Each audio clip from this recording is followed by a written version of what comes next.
سب سے پہلے تو میرے لیے یہ ایک بہت بڑی بات ہے اور میرے لیے اعزاز کا اعزاز کا یہ میرے لیے انتہائی مرحلہ ہے کہ میں اس جگہ پہ آج کھڑا ہوں جس جگہ پہ حضرت آیت اللہ حافظ سید ریاض حسین نجفی حفظہ اللہ تشریف فرما ہوتے ہیں، کیونکہ یہ وہ جگہ ہے جو ادب کی جگہ ہے، یہ وہ جگہ ہے جو احترام کی جگہ ہے، یہ وہ مقام ہے جس مقام پہ آنے سے پہلے ان لوگوں کا بھی تذکرہ کیا جائے جو لوگ اس مقام پہ مجھ سے پہلے موجود تھے۔ جتنے بھی ائمہ جمعہ والجماعت مجھ سے پہلے اس جگہ پہ رہے ہیں، ان میں سے نمایاں ترین شخصیت حضرت حجت الاسلام والمسلمین مولانا تطہیر حسین زیدی حفظہ اللہ ان کو سلامت رکھے۔ انہوں نے ایک طویل عرصہ اس مسجد علی کے ساتھ گزارا اور آپ لوگوں کے ساتھ گزارا، تو لہٰذا ان کا ذکر کرنا بھی میرے لیے ضروری تھا، اور آپ لوگوں کا شکریہ کہ آپ لوگ یہاں جتنے بھی علماء سابقین گزر چکے ہیں ان میں سے حضرت علامہ قاضی سید نیاز حسین رحمۃ اللہ علیہ جو نزدیک کے ائمہ والجمعہ والجماعت تھے۔ ویسے تو ایک لمبی طویل لسٹ ہے جس کا ذکر کیا جائے، شاید خطبہ اس میں چلا جائے، تو اللہ تعالیٰ ان کے بھی درجات بلند فرمائے۔ آپ لوگوں نے ان شخصیات میں سے حضرت علامہ میرے استاد مربی دونوں استاد تھے، علامہ شیخ موسیٰ بیگ نجفی رحمۃ اللہ علیہ، حضرت علامہ شہید حافظ سید محمد ثقلین نقوی، جو کہ ایک ایسی شخصیت ہے پاکستان کے اندر کہ شاید مدتوں تک ایسی شخصیت پیدا نہ ہو، جب لوگ چلے جاتے ہیں تو پھر ہم ان کا احترام و اکرام کرتے ہیں، جب زندہ ہوتے ہیں تو ہم ان کو بھول جاتے ہیں اور ہم ان کا تذکرہ تک بھی نہیں کرتے۔ ان شخصیات میں سے ایک شخصیت شہید حافظ محمد ثقلین نقوی رحمۃ اللہ علیہ تھے، وہ بھی میرے استاد تھے۔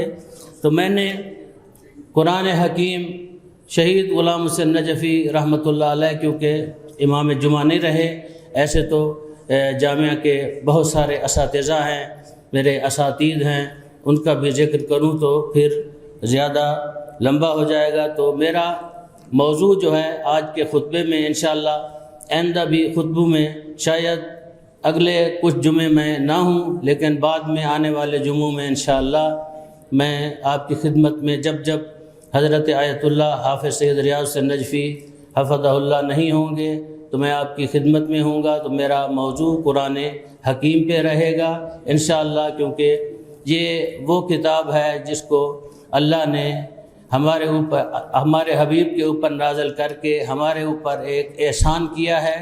یہ وہ کتاب ہے کہ جس سے ہم رہنمائی لے سکتے ہیں، یہ وہ کتاب ہے کہ جس کا مقام عظمت رفعت اتنی بلند ہے، آپ کے اور میرے آقا امیر المومنین علی ابن ابی طالب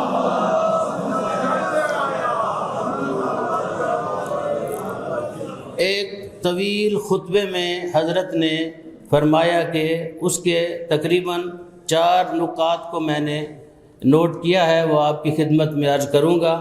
فرمایا کہ قرآن وہ خیر خواہ ہے جو کبھی دھوکہ نہیں دیتا، یعنی قرآن ایسا آپ لوگوں کا دوست ہے کہ آپ لوگوں کو قرآن حکیم کبھی دھوکہ نہیں دے گا، قرآن سے ہمیشہ فائدہ ملے گا۔ ہمیشہ آپ قرآن حکیم کو پڑھیں گے، جو لوگ قرآن حکیم کو پڑھتے ہیں اور قرآن حکیم کے ترجمے کے اوپر بھی غور کرتے ہیں تو وہ لوگ ہمیشہ فائدے میں رہتے ہیں، اللہ تعالیٰ ان کو فائدہ ہی دیتا ہے اور قرآن حکیم کبھی دھوکہ نہیں دیتا۔ دوسرا نقطہ جو میں نے نوٹ کیا ہے، فرمایا کہ قرآن حکیم ایسا ہادی ہے جو کبھی راستے کو گم نہیں کرتا۔ یعنی کیا؟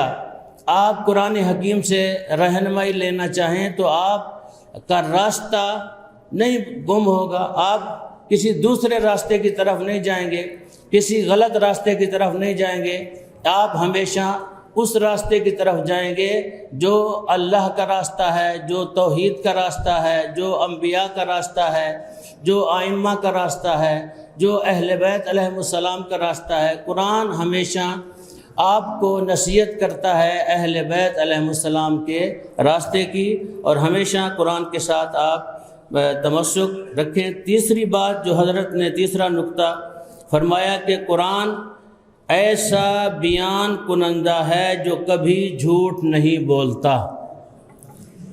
عام انسان جھوٹ بول سکتا ہے لیکن قرآن جھوٹ نہیں بولتا۔ کیوں؟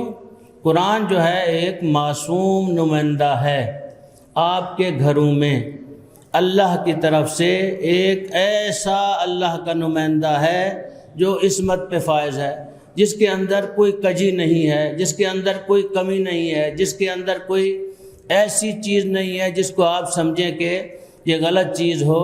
تو میں نے ایک جہاں پر آپ کو قصہ مختصر جو میرے ساتھ پیش آیا میں سناتا جاؤں۔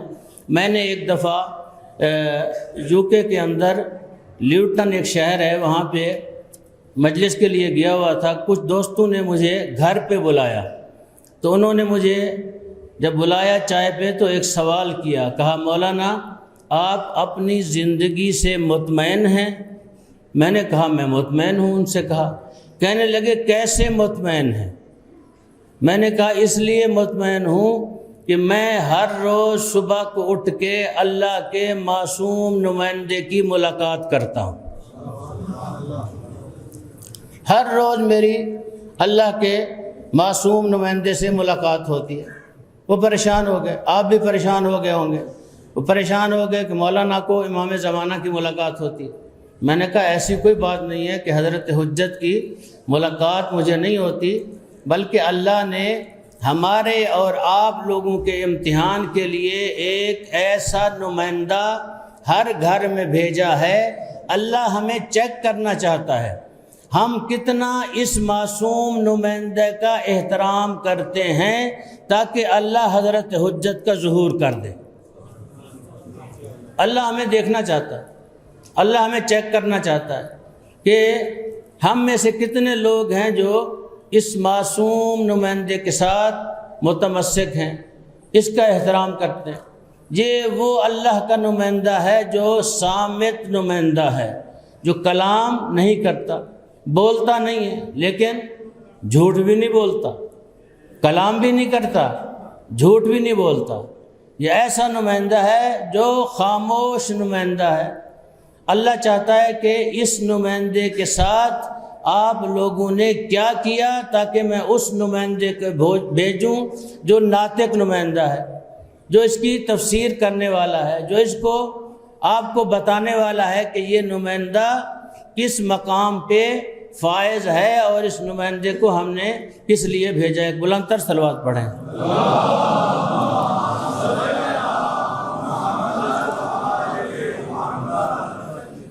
لہذا قرآن حکیم اللہ کی ایسی کتاب ہے کہ جس کو جتنا آپ پڑھیں گے اتنا آپ کا چہرہ نورانی ہوتا جائے گا، جتنا آپ اس کی تلاوت کریں گے اللہ تعالیٰ آپ کو مقامات عطا کرتا جائے گا۔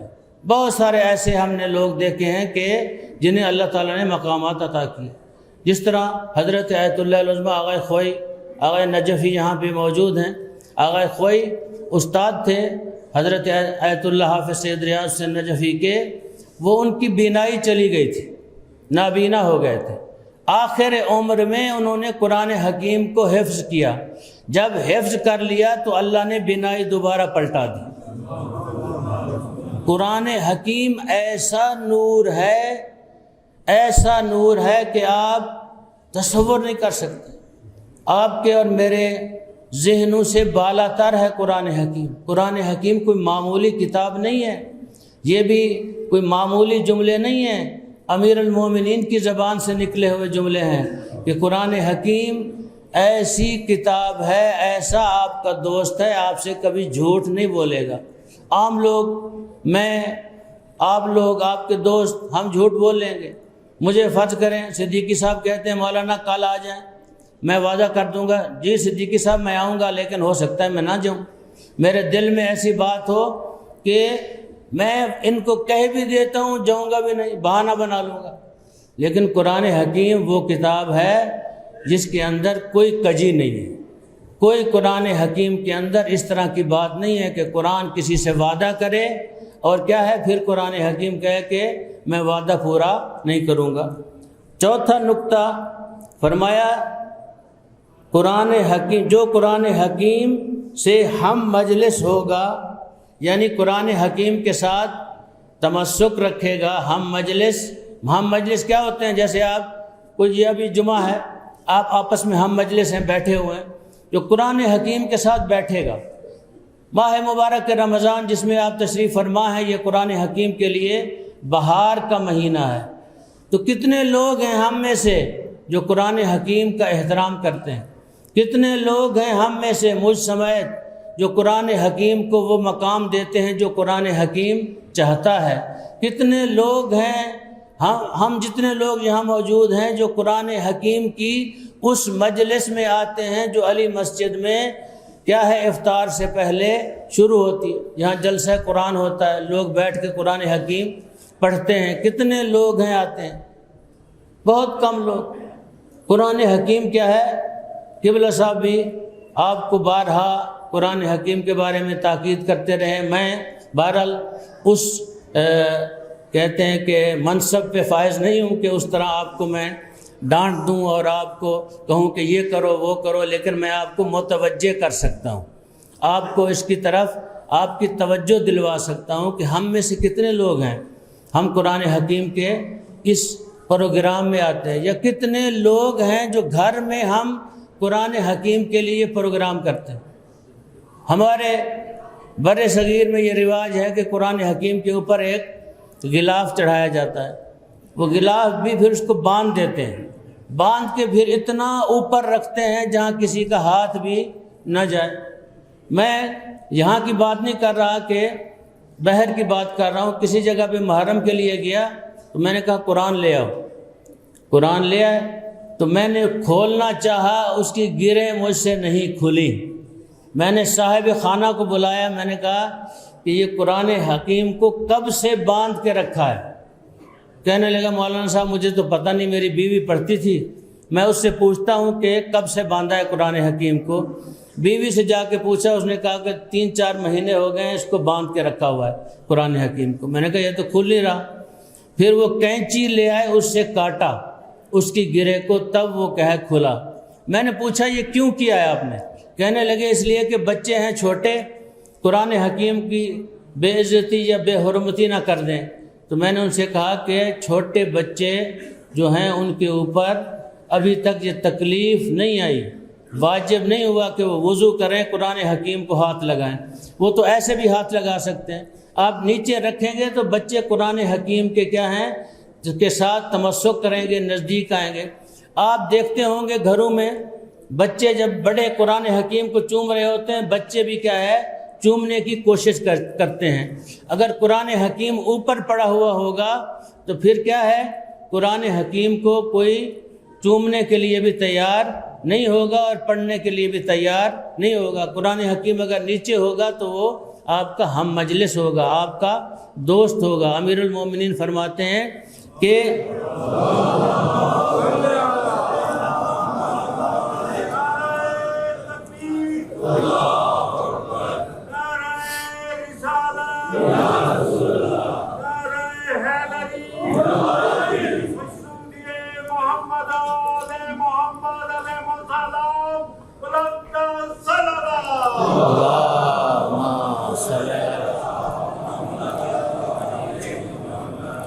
جو قرآن حکیم سے ہم مجلس ہو وہ زیادتی یا کمی لے کر اٹھتا ہے، جو قرآن مجید کے ساتھ اس کی دوستی ہو، یا زیادتی لے کے اٹھے گا یا کیا ہے کمی لے کے اٹھے گا۔ اس کا مطلب کیا ہے؟ یعنی ہدایت میں زیادتی اور گمراہی میں کمی لے کے اٹھے گا۔ جب قرآن حکیم کے ساتھ آپ ہم مجلس ہوں گے تو آپ ہدایت میں زیادتی لیں گے اور گمراہی میں کیا ہے کمی لے کے اٹھیں گے۔ ہمارے نوجوان، ہمارے بچے، ہماری بچیاں، حتیٰ آپ بزرگان بھی جو دین سے دور ہیں، اس کی وجہ کیا ہے؟ قرآن حکیم سے دوری ہے۔ اگر قرآن حکیم کا ترجمہ ہی اول سے لے کر آخر تک آپ پڑھیں تو وہ عقائد جو میں نے اور آپ نے بنا رکھے ہیں وہ عقائد درست نہیں ہیں، وہ ہمارا اپنا عقیدہ ہے، ہم نے خود سے بنایا ہوا ہے، ہم نے خود سے اس طرح کے عقائد کو اپنے اندر پالا ہوا ہے۔ تو اس طرح کے عقائد جو ہم نے اپنے اندر رکھے ہوئے ہیں، یہ سب کے سب کیا ہیں؟ دور ہو جائیں گے، اور سب کے سب عقائد جو ہیں ہم سے چھوٹ جائیں گے۔ فرض کیجئے ایک عقیدہ ہم نے یہ بنا رکھا ہے کہ کیا ہے جی، ہم کبھی بھی اہل بیت علیہم السلام کے بارے میں بحث نہیں کر سکتے۔ اہل بیت علیہم السلام کے بارے میں جب کبھی کوئی بات ہوتی، نہیں، وہ تو عصمت پہ فائز ہیں، وہ معصوم ہیں، تو ان کے بارے میں گفتگو نہیں ہو سکتی، ان کے بارے میں بات نہیں ہو سکتی، ایسی بحث ہم کر ہی نہیں سکتے، ہم اس کے نزدیک جا ہی نہیں سکتے۔ قرآن حکیم اس کو منع کرتا ہے، خود اہل بیت منع کرتے ہیں۔ یہ عقیدہ جو ہے عقیدہ باطلہ ہے، یہ عقیدہ درست نہیں ہے۔ اگر ہم کسی کے بارے میں گفتگو نہیں کر سکتے، کسی کے بارے میں بحث نہیں کر سکتے، اس کو مانیں گے کیسے؟ میں اور آپ امیر المؤمنین کو اس لیے نہیں مانتے حضرت کو کہ بس ان کے بارے میں بحث نہیں ہونی چاہیے۔ ہم نے امیر المؤمنین کو قرآن سے پوچھا ہے، قرآن نے ہمیں بتایا ہے کہ امیر المؤمنین کا یہ مقام ہے، قرآن نے ہمیں امیر المؤمنین کی عظمت کے بارے میں بتایا ہے۔ استاد العلماء حضرت آیت اللہ سید محمد یار نجفی رحمۃ اللہ علیہ فرمایا کرتے تھے کہ بسم اللہ کی با سے لے کر نون والناس کی نون تک قرآن قصیدہ ہے اہل بیت کے لیے۔ اگر آپ قرآن حکیم کے ساتھ آپ کی نزدیکی نہیں ہوگی، آپ متمسک نہیں ہوں گے، قرآن حکیم کو آپ اٹھائیں گے نہیں، پڑھیں گے نہیں، امیر المومنین کو کیسے پہچانیں گے؟ کئی فقہی مسائل ہیں جن کے اندر اختلاف لوگ کرتے ہیں، میں ان کو چھیڑنا نہیں چاہتا، انشاءاللہ کسی اور جمعے میں وقت ملا تو ان کے بارے میں بھی گفتگو کریں گے۔ اگر آپ ان مسائل کو بھی دیکھیں تو خود سورہ حمد کے اندر اللہ تعالیٰ نے جواب دیا ہوا ہے ان مسائل کا، کیونکہ ہم غور نہیں کرتے، ہم خوض نہیں کرتے، ہم توجہ نہیں کرتے قرآن حکیم میں۔ اگر ہم توجہ کریں تو قرآن حکیم کے اندر اہل بیت علیہم السلام کے مقام کو جس طرح قرآن حکیم نے بتایا ہے، وہ مقام آپ اور میں جو بنائے ہوئے ہیں اس سے کہیں بالاتر ہے۔ قرآن حکیم اہل بیت کے مقام کو بہت بلند مقام اللہ تعالیٰ نے عطا کیا ہے، قرآن حکیم نے عطا کیا ہے۔ تو لہٰذا یہ مہینہ جو ہے قرآن حکیم کی بہار کا مہینہ ہے۔ پھر ایک جگہ پر اور رسالت مآب صلی اللہ علیہ وآلہ وسلم نے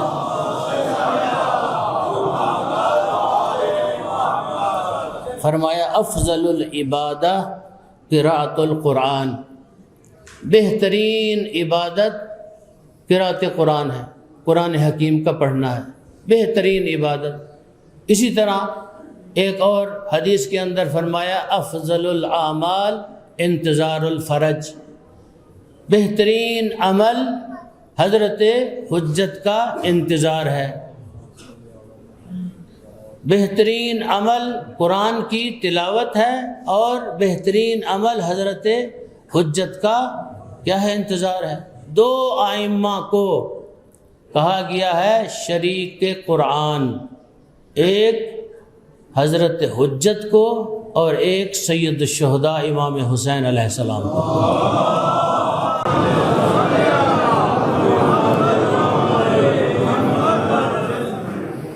ان دو ہستیوں کو کہا گیا ہے کہ شریک قرآن، تو یہ حدیث بھی جو پہلی حدیث ہے افضل العبادہ قراءۃ القرآن اور افضل الاعمال انتظار الفرج، یہ دو حدیثیں آپ اگر ان کو ملائیں تو دونوں حدیثوں کو ملا کے دیکھیں تو اللہ تعالیٰ نے ان میں حکمت کو رکھا ہے، اللہ تعالیٰ نے اس کے اندر خزائن کو رکھا ہے کہ آپ دو کام کریں اس دنیا میں وہ افضل ترین کام ہے۔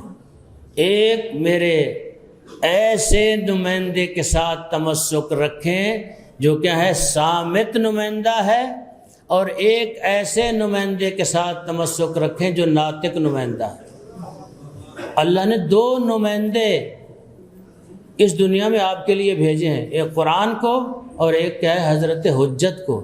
آپ حضرت حجت کے زمانے میں زندگی گزار رہے ہیں، تو اس لیے آپ کو قرآن کے ساتھ وہی تمسک رکھنا پڑے گا جو اہل بیت چاہتے ہیں، جو اہل بیت علیہم السلام نے تمسک رکھا۔ یہاں پر ایک شبہ جو کہ اکثر ہمارے ممبروں سے غلط بیان کیا جاتا ہے، اس کو بھی میں واضح کرتا جاؤں۔ اکثر لوگ یا بے دھیانی میں وہ جانتے نہیں ہوتے، یا پھر کیا ہے ان کے پاس علم نہیں ہوتا۔ میں یہ نہیں کہتا کسی کے اوپر تان یا تشنیع کروں کہ وہ ایسا بندہ ہے جاہل ہے فلان ہے، نہیں، ممبر پہ جو آتے ہیں کم از کم کچھ نہ کچھ وہ جانتے ہیں، پڑھے ہوتے ہیں، لیکن یا ان کا دھیان نہیں ہے اس کی طرف، یا کیا ہے وہ اس کی طرف علم نہیں رکھتے، متوجہ نہیں ہیں۔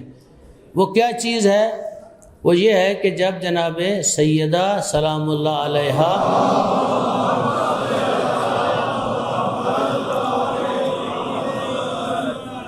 دنیا سے جانے لگیں، قرآن کی عظمت دیکھیں، قرآن کا مقام دیکھیں، قرآن کی عزت اور رفعت دیکھیں، دنیا سے جانے لگیں تو امیر المومنین کو وصیت کی، فرمایا یا علی میری قبر پہ قرآن کی تلاوت کیا کریں آ کر۔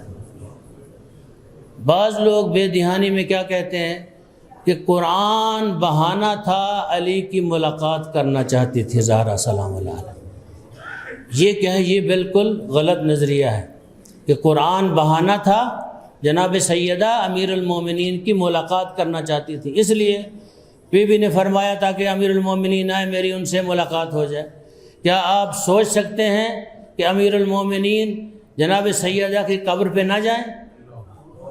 امیر المومنین ایک دفعہ نہیں، امیر المومنین ہر نماز کے بعد جناب سیدہ کی قبر پہ جاتے تھے۔ تو کیوں جناب سیدہ نے کہا؟ جناب سیدہ نے قرآن کی عظمت کو بتانے کے لیے کہا قرآن کا مقام یہ ہے کہ زہرا چاہتی ہے کہ علی میرے جانے کے بعد بھی قرآن کی تلاوت کرے، تاکہ اس قرآن کی تلاوت کو جس طرح میں اپنی زندگی میں کرتی تھی اسی طرح میں قبر میں یہی تلاوت کو سنوں۔ امیر المومنین سے تقاضا کیا جناب سیدہ نے کہ میری قبر پہ قرآن کی تلاوت کرنا۔ تو لہٰذا قرآن ایک ایسی کتاب ہے کہ جس کے ساتھ اہل بیت کو بہت زیادہ محبت اور بہت زیادہ اہل بیت اس کو چاہتے تھے۔ ایک اور حدیث میں فرمایا کہ میری امت کے اشراف وہ لوگ ہیں جو قرآن حکیم کی تلاوت کرتے ہیں اور نماز شب کو پڑھتے ہیں۔ اشراف، میری امت کے اشراف وہ ہیں جو قرآن حکیم کی تلاوت کرتے ہیں، جو نماز شب پڑھتے ہیں۔ کیا مطلب؟ پیغمبر آپ سے چاہتے ہیں کہ آپ ان کی شریف امت ہیں، آپ اس شرف پہ قائم رہیں جس پہ رسول چاہتے ہیں۔ کم از کم ہمیں دن میں اکثر کہا کرتا ہوں کہ زیادہ آپ نہیں پڑھ سکتے تو دن میں کم ترین 5 آیتیں قرآن حکیم کی پڑھیں اور اس کو ترجمے کے ساتھ دیکھیں۔ اور نماز شب، اگر آپ ساری نماز شب نہیں پڑھ سکتے تو 2 رکعت نماز شف اور 1 رکعت نماز وتر کم از کم آپ پڑھیں، اٹھیں اور یہ 3 رکعتیں آپ پڑھیں کم ترین، باقی اگر نماز شب بھی نہیں پڑھ سکتے، پہلے تو ساری نماز شب پڑھیں، اگر نہیں پڑھ سکتے تو یہ کم ترین پڑھیں۔ یہ بھی ایک واقعہ میرے سامنے کا واقعہ ہے کہ ناروے میں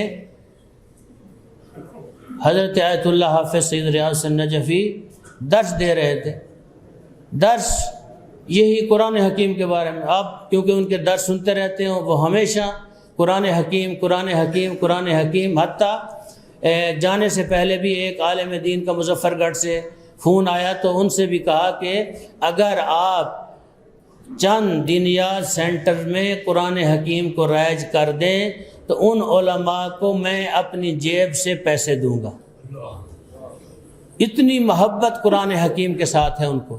تو لہٰذا وہاں ناروے میں بھی درس میں انہوں نے فرمایا کہ اگر کوئی بندہ قرآن حکیم کی تلاوت کام کرنے سے پہلے، فرض کریں آپ کی دکان ہے، آپ ٹیکسی چلاتے ہیں، آپ کی فیکٹری ہے، آپ جامعۃ المنظر میں مدرس ہیں، میں مدرسین کو بھی کہہ رہا ہوں، مدرس ہیں، آپ اپنے کمرے میں جائیں، سب سے پہلے قرآن حکیم کو کھولیں، اس کی چند آیات کی تلاوت کریں، اللہ سے دعا کریں، اللہ تعالیٰ آپ کے رزق میں وسعت عطا فرمائے گا، برکت عطا فرمائے گا۔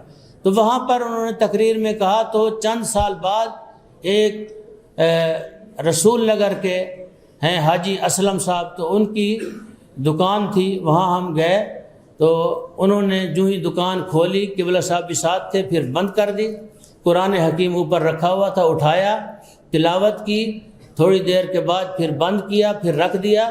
تو قبلہ صاحب نے پوچھا، یا تو ان کو بھول گیا تھا یا ویسے وہ پوچھنا چاہتے تھے، پوچھا حاجی صاحب یہ کیوں کیا ہے؟ کہا قبلہ آپ نے ہمیں بتایا تھا فلاں امام بارگاہ میں، اس دن سے اس عمل کو کر رہا ہوں، جب سے میں نے اس کو شروع کیا ہے اتنی اللہ نے برکت دی ہے، اب میرے پاس 3 گھر بھی ہیں اور میرے پاس پیسے ختم ہونے کو نہیں آتے۔ اللہ نے اتنی برکت دی۔ قرآن حکیم کوئی معمولی کتاب نہیں ہے، قرآن حکیم کو اگر آپ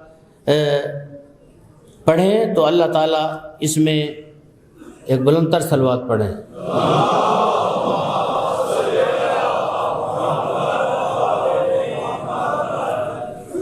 قرآن حکیم کو اگر پڑھیں تو قرآن حکیم میں بہت ساری برکات اللہ تعالیٰ نے رکھی ہیں، اور بھی قرآن حکیم سے متعلق احادیث تھی، کیونکہ وقت جو ہے بڑی تیزی سے جا رہا ہے، کچھ اور موضوعات تھے، ان میں سے ایک موضوع جناب ختیجۃ الکبریٰ سلام اللہ علیہا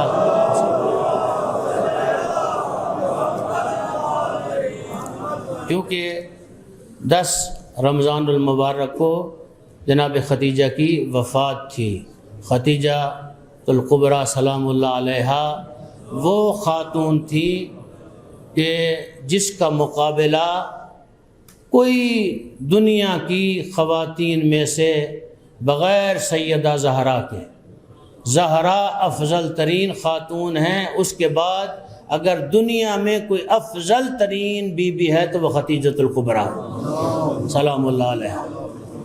وہ بی بی، میری بیٹیاں بہنیں میں بھی سن رہی ہوں گی، یہ وہ بی بی تھی کہ جس نے اپنی ساری دولت رسول اللہ کے قدموں میں رکھ دی۔ یہ بہت کم عورتیں ہوتی ہیں جو اپنا سارا کچھ دے دیں اور کہیں کہ میں نے آپ کو دیا ہے۔ بی بی نے سب کچھ دے دیا، تو اس کے بدلے میں سیدہ کو کیا ملا؟ اس کے بدلے میں یہ ملا کہ جب جب جبرائیل آتے، اس کو علامہ مجلسی نے بھی لکھا ہے، آیت اللہ کوثری سے بھی ہم نے سنا ایران میں، وہ فرماتے تھے جب جب حضرت جبرائیل رسالت مآب کی خدمت میں آتے تو کہتے یا رسول اللہ، اللہ ختیجہ کو سلام بھیج رہا ہے۔ اللہ تعالیٰ جناب ختیجۃ الکبریٰ کو سلام بھیج رہا ہے۔ کتنا بڑا مقام ہے جناب ختیجۃ الکبریٰ۔ ہم اگر کہہ دیں کہ ہمیں اللہ کی طرف سے سلام ہوگا، کسی دعا میں لکھا ہو، یہ اور بات ہے، یہ اور بات ہے کہ معصوم فرشتہ سلام لے کے آئے کہ میرے سلام دیں ختیجہ کو۔ ایک دن رسالت مآب سے بی بی نے پوچھا یا رسول اللہ اس کی وجہ کیا ہے؟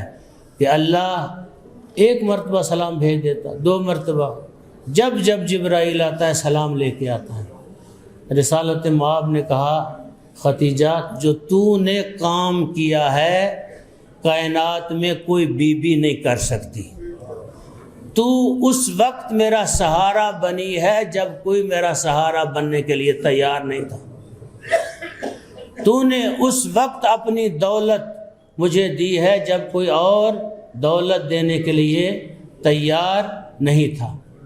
تو جناب ختیجۃ الکبریٰ سلام اللہ علیہا وقت میں اگر اور وسعت ہوتی تو میں نے جناب ختیجہ کے بارے میں 3 زندگی کے حصے کیے تھے، ایک حصے کو میں بیان کرتا، اسی پہ اکتفا کرتا ہوں۔ اور ساتھ ہی ساتھ آپ سب لوگ متوجہ ہیں اور ماہ مبارک رمضان کا مہینہ ہے، آپ فلسطینیوں کو نہ بھولیں۔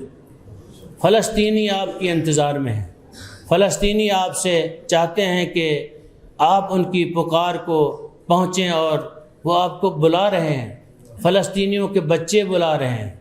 میں نے ایک خاتون کا جب یہ جملہ سنا تو میرے لیے یہ جملہ سن کے تسکین قلب کا سبب بھی بنا اور مجھے گریہ بھی ہوا۔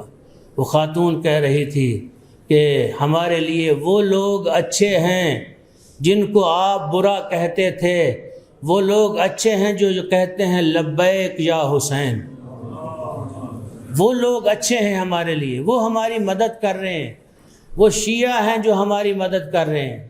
آپ بھی اہل تشیع پاکستان میں رہنے والے، آج آپ لوگوں سے فلسطینی اور کچھ نہیں مانگتے، وہاں جا کے آپ مدد نہیں کر سکتے، یہاں سے آپ پیسہ بھیج سکتے ہیں، یہاں بیٹھ کے دعا کر سکتے ہیں، یہاں ان کے لیے فاتحہ خوانی کر سکتے ہیں، ان کی شفا یابی کے لیے آپ دعا کر سکتے ہیں۔